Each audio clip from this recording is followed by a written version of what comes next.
မေစုတာလုခဲ့ရင်မြန်မာပြည်ရဲ့အနာဂတ်ဘယ်လိုပြောင်းလဲသွားမလဲမင်္ဂလာပါ Westwood Greenman ကနေပြန်လဲကြိုဆိုလိုက်ပါရယ်မြန်မာပြည်သူပြည်သားတိုင်းရဲ့ရှင်ထဲမှာနေတိုင်းစုတောင်းနေကြတဲ့စုတောင်းတစ်ခုရှိပါရယ်အဲ့ဒါကတော့အမေစုအမြန်ဆုံးလွတ်မြောက်ပါစေဆိုတဲ့စုတောင်းပါပဲအခုဆိုရင်မေစုဟာထောင်နေရန်တွေရဲ့အနောက်မှာရှိနေတာ9နှစ်ကျော်နီးပါးဖြစ်နေပါပြီဒါပေမဲ့ကျွန်တော်တို့တစ်ခါလောက်စဉ်းစားကြည့်ရအောင်တကယ်လို့များမနှက်ဖြန်မနှက်မှာအမေစုလွတ်မြောက်လာပြီဆိုတဲ့သတင်းကိုကြားလိုက်ရရင်ကျွန်တော်တို့တိုင်းပြည်ရဲ့ကံကြမ္မာဘယ်လိုပြောင်းလဲသွားမလဲစီးပွားရေးနိုင်ငံရေးနဲ့စစ်ပွဲတွေဘာဖြစ်ကုန်မလဲဒီနေ့မှာတော့ကျွန်တော် Greenman ကနေအမေစုသာလွတ်လာခဲ့ရင်ဆိုတဲ့မျှော်လင့်ချက်တွေနဲ့ပြည့်နှက်နေတဲ့အနာဂတ်ကိုအချက်အလက်တွေနဲ့တကွာခွဲခြမ်းစိတ်ပြတင်ဆက်သွားပြီးမှဖြစ်ပါတယ်အမေစုလွတ်လာတာနဲ့ပထမဆုံးတည်တည်တသာပြောင်းလဲသွားမှာကနိုင်ငံတကာရဲ့အမြင်ပါပဲအခုလက်ရှိစစ်ကောင်စီဖော်ချမှတ်ထားတဲ့ပိတ်ဆို့မှုတွေဟာအမေစုလွတ်လာတာနဲ့အမျှတဖြည်းဖြည်းရှော့ချလာနိုင်ပါတယ်ကမ္ဘာပန်နိုင်ငံတကာငွေကြေးအဖွဲ့အစည်းတွေနဲ့နိုင်ငံခြားရင်းနှီးမြှုပ်နှံသူတွေဟာမြန်မာပြည်ကိုပြန်ပြီးမျက်စိကျလာပါလိမ့်မယ်ဒါဟာကျွန်တော်တို့တိုင်းပြည်ရဲ့ကျဆင်းနေတဲ့စီးပွားရေးကိုအသက်ရှူချောင်းစေမဲ့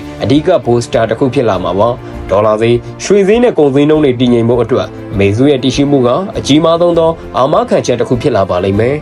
ပြည်တွင်းစစ်မီငြိမ်းရေးမြန်မာပြည်မှာအခုလက်ရှိအစိုးဆုံးကြုံနေရတာကပြည်တွင်းစစ်မီပါမင်းအွန်လိုင်းဦးဆောင်တဲ့စစ်ကောင်စီကတော့လက်နက်နဲ့ဖြည့်ရှင်းနေပေမဲ့အမေစုကတော့တွေးဆုံဆွေးနွေးရေးမူကိုအမြဲစုပ်ကင်ထားသူပါအမေစုလွတ်လာရင်တိုင်းသားလက်နက်ကိုင်အဖွဲ့အစည်းတွေနဲ့ဒေါ်လာရင်းအင်အားစုတွေကြားမှာယုံကြည်မှုတည်ဆောက်နိုင်တဲ့တဦးတည်းသောပုံကိုဖြစ်လာမှာပါသူမရဲ့စိတ်ဆက်ညှိနှိုင်းနိုင်စွမ်းတဲ့လူထုပေါ်ထားရှိတဲ့မြတ်တာကစစ်ပွဲတွေရပ်တန့်ဖို့အတွက်အကောင်းဆုံးသောလမ်းစာဖြစ်လာနိုင်ပါတယ်ဒါဟာပြည်သူတွေစစ်ပေးရှောင်ဘဝကနေနေအိမ်ပြန်နိုင်မှုပထမဆုံးခြေလှမ်းပဲဖြစ်ပါတယ်လူငယ်တွေရဲ့အနာဂတ်နဲ့ပညာရေးအမေစုအမြဲပြောလို့ရှိတာကပညာရေးပါပဲအခုလက်ရှိမှာကျွန်တော်တို့တိုင်းပြည်ရဲ့လူငယ်တွေဟာပညာရေးလမ်းစာပြောင်းနေကြရပါတယ်အမေစုသာလွတ်လာပြီးတိုင်းပြည်ကိုပြန်လည်ဦးဆောင်ဝင်ရမယ်ဆိုရင်လူငယ်တွေအတွက်နိုင်ငံတကာအဆင့်မီပညာရေးအခွင့်အလမ်းတွေအလုပ်ကိုင်အခွင့်အလမ်းတွေပြန်လည်ပွင့်လန်းလာမှာပါကျွန်တော်တို့လူငယ်တွေနိုင်ငံခြားမှာအစီအကံကြုံပုံရနဲ့အလုံးလုံးနေရတာတွေထက်ကိုယ်နိုင်ငံမှာဂုဏ်သိက္ခာရှိခြင်းအလုံးလုံးနိုင်မယ်အနာဂတ်ကိုအမေစုကပုံဖော်ပေးနိုင်မှာဖြစ်ပါတယ်နိုင်ငံရေးအဖြေရှာခြင်း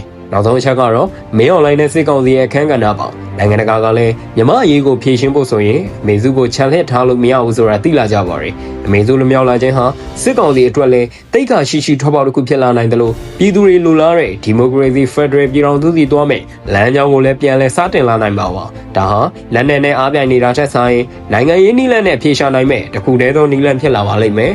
ညီကုန်းချုပ်အနေနဲ့အမေစုလွတ်မြောက်လာမယ်ဆိုတာဟာလူတဦးတယောက်လွတ်မြောက်လာတာထက်မြန်မာတပြည်လုံးလွတ်မြောက်လာတာနဲ့အတူတူပါပဲသူမရဲ့တည်ရှိမှုဟာကျွန်တော်တို့တိုင်းပြည်အတွက်ငြိမ်းချမ်းရေးစီးပွားရေးနဲ့အနာဂတ်ရဲ့ပြရုပ်ပါပဲပြည်သက်ကြီးကအမေစုလွတ်မြောက်လာရင်ဘာကိုဖြစ်ချင်ဆုံးလဲတိုင်းပြည်မှာဘယ်ရာကိုအပြောင်းလဲဆုံးလို့မြင်ချင်လဲဘောမမှာရေးသားပေးခဲ့ကြပါဦးအမေစုအမြန်ဆုံးလွတ်မြောက်လာပါစေလို့ဆုတောင်းရင်ဒီနေ့ဗီဒီယိုလေးကိုဒီမှာပဲရန်နာပါရစေ like and subscribe လုပ်သွားဖို့မမေ့ပါနဲ့အားလုံးကိုကျေးဇူးတင်ပါတယ်ခင်ဗျာ